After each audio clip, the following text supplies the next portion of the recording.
اللہ تعالیٰ نے رمضان میں زوجہ کے قریب جانے سے صحابہ کو منع کیا تھا. بڑا دلچسپ واقعہ ہے. رمضان کی راتوں میں بھی زوجہ کے قریب جانے سے منع کیا تھا. ایک صحابی تھے، وہ رات میں کہیں چلے گئے. اب بڑے پریشان ہوئے، رسول اللہ صلی اللہ علیہ وسلم کے پاس آئے، عرض کیا یا رسول اللہ مجھ سے غلطی ہوئی، رمضان کی رات میں نے اپنی زوجہ کے قریب چلا. آپ نے فرمایا کیوں؟ وہ بڑا دلچسپ واقعہ ہے، بظاہر تھوڑا حیا کے خلاف بھی ہے لیکن اتنا بھی نہیں ہے.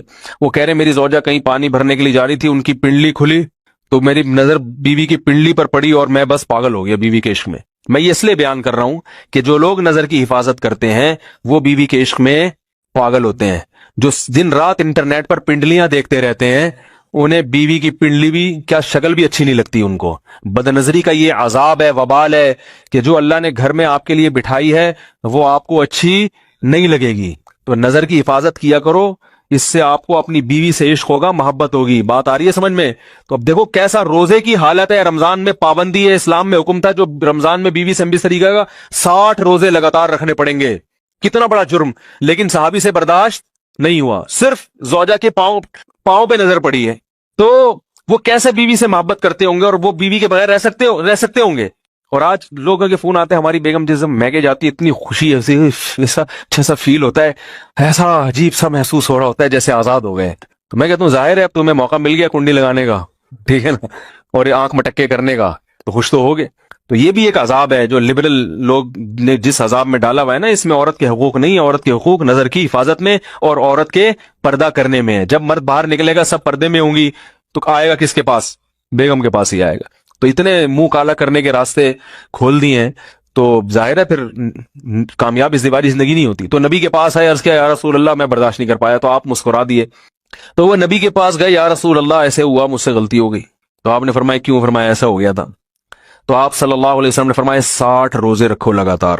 انہوں نے فرمایا ایک کی طاقت نہیں ہے، اس میں یہ ہو گیا 60 کیسے رکھوں گا، نہیں ہے طاقت 60 کی.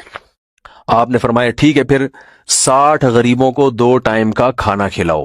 فرمایا اس کی بھی طاقت بولو بھائی نہیں ہے.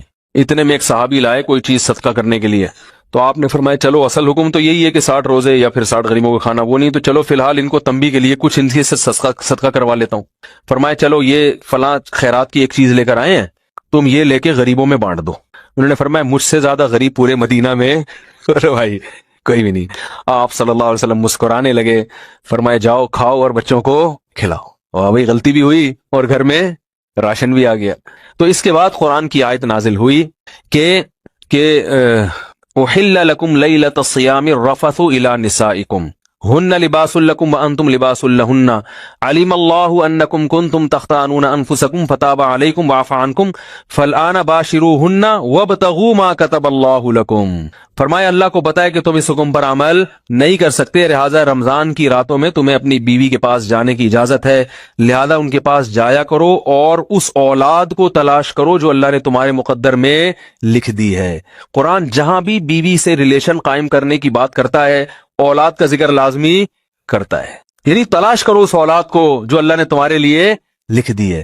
ما کتب اللہ لکم، ما کتب اللہ علیکم نہیں ہے. اعلیٰ کا مطلب تمہارے خلاف، لکم کا مطلب تمہارے فائدے کے لیے. لام عربی میں نفع کے لیے آتا ہے، اعلیٰ عربی میں ضرر اور نقصان کے لیے آتا ہے. فرمایا یہ نہیں کہ اس اولاد کو تلاش کرو جو بطور پینلٹی کے اللہ نے تمہارے متھے لگا دی ہے، جو اللہ نے تمہارے فائدے کے لیے لکھ دی ہے.